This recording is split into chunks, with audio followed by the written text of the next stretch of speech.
JDU की राष्ट्रीय कार्यकारिणी की बैठक से पहले सीएम नीतीश का बड़ा बयान सामने आया है। विपक्ष एकजुट होगा तो नतीजे अच्छे आएंगे। वक्त आने पर दिल्ली जाएंगे। जेडीयू के विधायकों को बीजेपी में शामिल कराए जाने पर कहा, यह कोई संवैधानिक काम नहीं है। पार्टियों के लोगों को तोड़ना गलत है। 2024 में पूरा विपक्ष मिलकर इन्हें सबक सिखाएगा। इस समय लोकतांत्रिक मूल्यों की धज्जियां उड़ाई जा रही हैं। आपको बता दें कि पटना में इस समय जेडीयू की राष्ट्रीय कार्यकारिणी की बैठक चल रही है।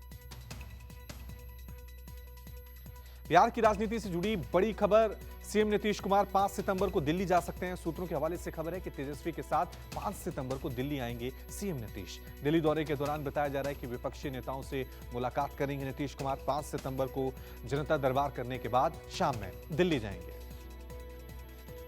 राष्ट्रीय कार्यकारिणी से पहले जेडीयू का बीजेपी पर हमला, लल्लन सिंह ने कहा कि 2024 में जुमलेबाजों की विदाई तय है। मणिपुर में एक बार फिर बीजेपी का नैतिक आचरण सबके सामने। मणिपुर में धन बल का प्रयोग कर विधायकों को खरीदा गया है। लल्लन सिंह आगे उन्होंने कहा कि याद होगा 2015 में पीएम ने 42 सभाएं की, तब जाकर 53 सीट ही जीत पाए थे। 2024 में देश जुमलेबाजों से मुक्त होगा। कार्यकारिणी की बैठक के बीच जेडीयू नेता उपेंद्र कुशवाहा का बड़ा बयान। उपेंद्र कुशवाहा ने कहा कि बीजेपी हमें बर्बाद करने में लगी है, साबित हो गया है। बीजेपी से मुकाबले के लिए हम तैयार हैं। बिहार में बीजेपी कुछ नहीं कर पाएगी, जेडीयू आगे बढ़ेगी। जेडीयू को मणिपुर में तगड़ा झटका लगा है। 6 में से 5 जेडीयू विधायक बीजेपी में शामिल हो गए हैं। जहां एक ओर जेडीयू दूसरे राज्यों में खुद को मजबूत करने में जुटी है, वहीं मणिपुर में पार्टी के 5 विधायकों ने नीतीश का साथ छोड़ दिया है। जेडीयू की आज अहम बैठक से एक दिन पहले मणिपुर में पार्टी के विधायक बीजेपी में शामिल होना पार्टी के लिए बड़ा नुकसान माना जा रहा है। आपको बता दें कि इससे पहले अरुणाचल प्रदेश में जेडीयू के इकलौते विधायक ने पाला बदलकर बीजेपी का दामन थाम लिया था। राजकोट में केजरीवाल ने बीजेपी पर जमकर निशाना साधा। कहा, बीजेपी को हमला करना महंगा पड़ सकता है। सूरत में 12 में से 7 सीटें आप जीतेगी। केजरीवाल ने हमला बोलते हुए कहा कि गुजरात में बीजेपी को हार का डर है, हम डरने वाले नहीं हैं, हम मुकाबला करेंगे। सरकार बनी तो गुजरात की सारी दिक्कतों को खत्म करेंगे, सारे वादे पूरे करेंगे। 27 साल में बीजेपी ने गुजरात में कुछ नहीं किया। गुंडागर्दी से देश नहीं चलता है।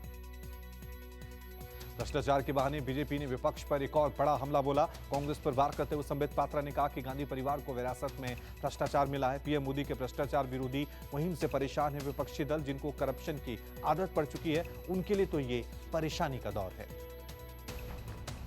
देवघर एयरपोर्ट सुरक्षा में चूक का मामला, बीजेपी सांसद निशिकांत दुबे, मनोज तिवारी समेत 9 के खिलाफ एफआईआर दर्ज।